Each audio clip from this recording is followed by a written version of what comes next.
Alors, bonjour à tous et bienvenue dans cette nouvelle vidéo dans laquelle on va continuer à parler de géométrie dans le plan.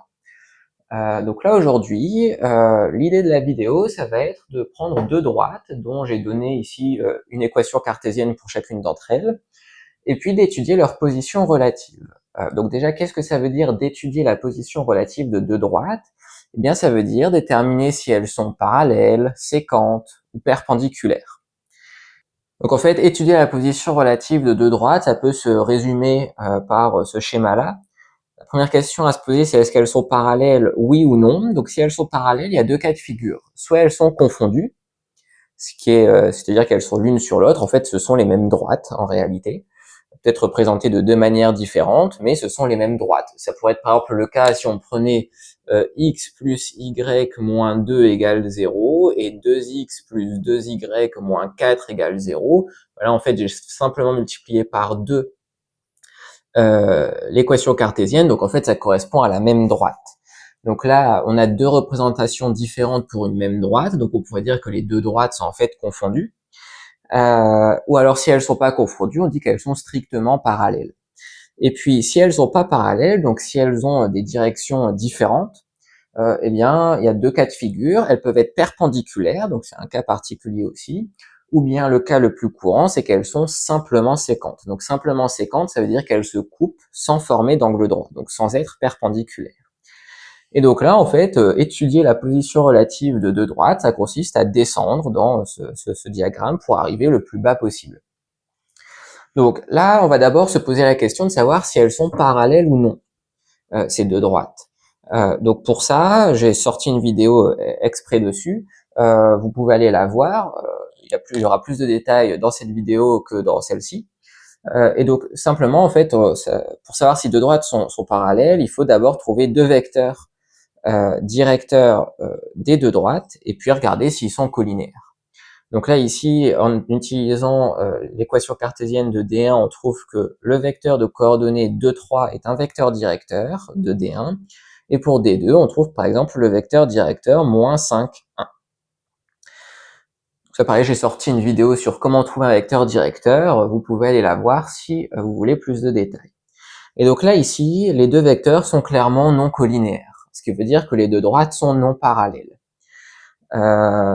Donc ça, c'est ce qu'on peut dire. Alors pourquoi est-ce qu'ils sont non collinéaires? Eh bien, c'est parce que ici, pour passer de 1 à 3, eh bien, on multiplie par 3, mais si on fait moins 5 fois 3, bah, on tombe pas sur 2. Donc, les deux vecteurs ne sont pas collinaires, donc les deux droites ne sont pas parallèles. Maintenant, on peut se poser la question, est-ce qu'elles sont perpendiculaires? Parce que si elles sont pas parallèles, elles sont forcément séquentes, mais maintenant, peut-être qu'elles forment un angle droit quand elles se croisent. Donc ici, c'est ce qu'on va se poser comme question, et pour ça, il faut regarder si les deux vecteurs directeurs sont orthogonaux. Donc pour ça, on calcule leur produit scalaire, et puis on regarde s'il est égal à 0 ou non. Donc là, ici, on va avoir 2 fois moins 5 plus 3 fois 1, donc ça fait moins 7. C'est différent de 0, donc les deux vecteurs ne sont pas orthogonaux. Donc là, les droites, elles ne sont ni parallèles ni perpendiculaires, on dit qu'elles sont simplement séquentes. Et quand on a des droites qui sont séquentes, eh bien, une question classique dans les exercices de géométrie dans le plan, c'est de déterminer les coordonnées du point d'intersection. Et donc c'est ce qu'on va faire, puisque là, on a deux droites séquentes. Et ça, on peut le faire que les droites soient perpendiculaires ou non. Et là, en l'occurrence, elles ne le sont pas. Mais bon, trouver le point d'intersection de deux droites séquentes, ça marche, enfin on peut le faire, que les droites soient perpendiculaires ou non. Et donc, qu'est-ce que ça veut dire de trouver le point d'intersection? Le point d'intersection, c'est le point qui appartient aux deux droites. Donc c'est le point dont les coordonnées doivent vérifier simultanément les deux équations cartésiennes. Donc là, en fait, on veut à la fois vérifier ça, l'équation cartésienne de D1, et l'équation cartésienne de D2. Donc, vérifier plusieurs équations simultanément, ça s'appelle un système. Donc en fait, on obtient le système 3x moins 2y plus 7 égale 0, et x plus 5y moins 8 est égal à 0. Donc là, ici, ce qu'on peut faire, c'est par exemple faire la ligne 1 moins 3 fois la ligne 2 pour éliminer les x. Donc ce système-là, il va être équivalent donc à 3x moins 3 fois x, bah, il n'y a plus de x. Moins 2y moins 3 fois 5y, bah, ça fait moins 17y. Et puis 7 moins 3 fois moins 8, alors moins 3 fois moins 8, ça fait 24, plus 7, ça fait 31. Et puis la deuxième, on n'y touche pas pour l'instant.